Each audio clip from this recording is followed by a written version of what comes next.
இன்று நாம் தமிழர் கட்சியின் தலைமை ஒருங்கிணைப்பாளர் அண்ணன் சீமான் அவர்கள் வீட்டின் காவலில் இருந்த முன்னாள் இராணுவ வீரரை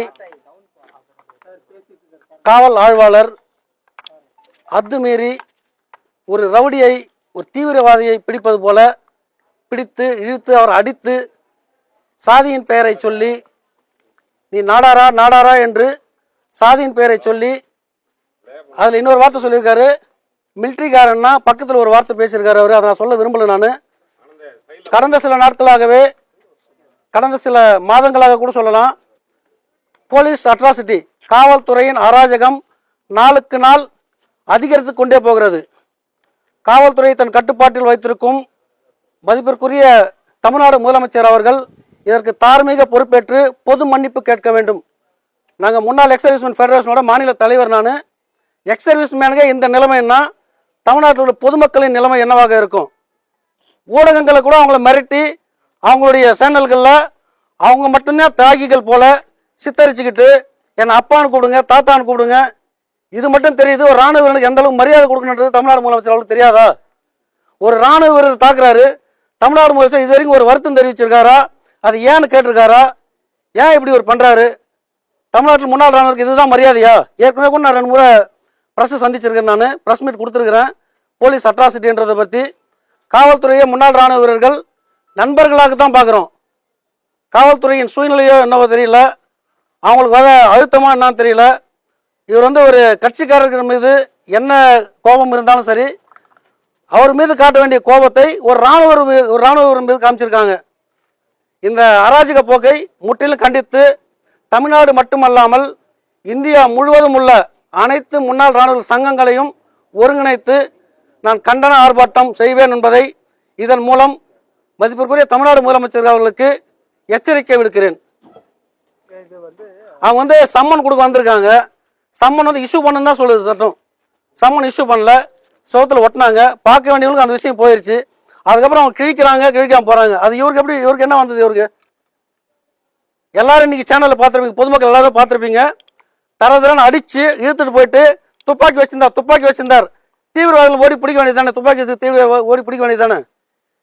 கஞ்சா வைக்கிறவங்க பிடிக்கிறதில்ல, கஞ்சா குடிக்கிறவங்க பிடிக்கிறதில்ல, கொலை கற்பழிப்பு சம்பவத்தில் ஈடுபடுறவங்க பிடிக்கிறதில்ல. அதுக்கெல்லாம் இல்லாத போலீஸ் ராணுவ அனுமதியோடு லைசன்ஸோடு துப்பாக்கி வச்சிருக்காரு. அந்த துப்பாக்கி எடுத்து கொடுக்க தான் அவர் முயற்சி பண்றாரு. இவர் துப்பாக்கி வச்சிருக்காரு, அக்யூஸ்ட் பிடிச்ச மாதிரி கூட்டு போயிட்டு அடிச்சிருக்காங்க. இந்த மொபைலில் நான் பார்த்தேன், நான் சேனலில் ஆதாரங்கள் வச்சிருக்கேன். கண்ணில் கை வச்சு குத்துறாரு அந்த இன்ஸ்பெக்டர். அந்த இன்ஸ்பெக்டர் பார்க்கும்போது எனக்கே பயமா இருக்குது. அவர் இன்ஸ்பெக்டர் தானா அல்லது போலியாக சீருடை அணிந்து வந்திருக்காரான்னு சொல்லிட்டு யாராவது அனுப்பி வச்சாங்களா? இவர் இன்ஸ்பெக்டர் தானே எனக்கு ஒரு சந்தேகமா இருக்குது. மதிப்பிற்குரிய தமிழ்நாடு தலைமை டிஜிபி அவர்கள் தார்மீக பொறுப்பேற்று அவர்கள் மீது இன்ஸ்பெக்டர் மேல சட்டப்படி வழக்கு பதிவு பண்ணி நடவடிக்கை எடுக்க வேண்டும் என கேட்டுக்கொள்கிறேன். வருகின்ற இன்னும் சற்று என்னுடைய சங்கத்தில் இல்லாத ஆலோசனை பேசி முடிவு பண்ணிட்டு கட்டாயம் நாங்கள் இந்தியா முழுவதில் முன்னாள் ராணுவ ஒருங்கிணைச்சு கண்டன ஆர்ப்பாட்டம் நடத்துவோம் தமிழ்நாடு அரசுக்கு எதிராக. ஆமாங்க, கண்டிப்பாக டிஜிபி மீட் பண்ணி நான் கம்ப்ளைண்ட் கொடுக்க போறேன். நான் இப்போ இந்த ஊடகங்கள் வாயிலாக அவர் பார்த்துருப்பாரு. என்னங்க ஊடகங்கள்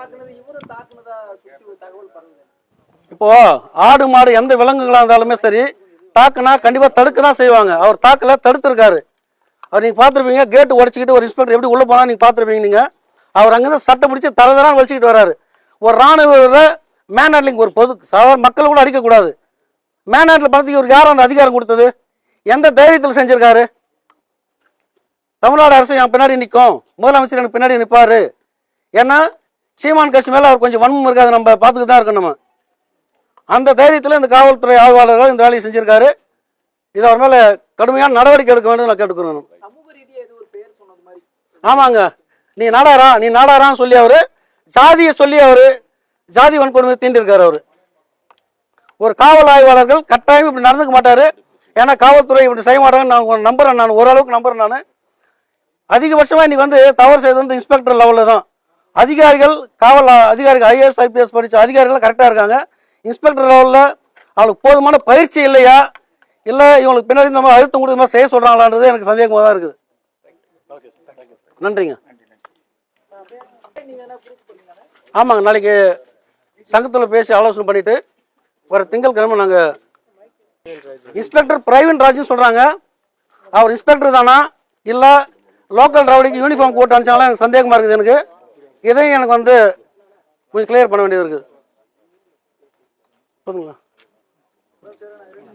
நிறுவன தலைவர் நான்.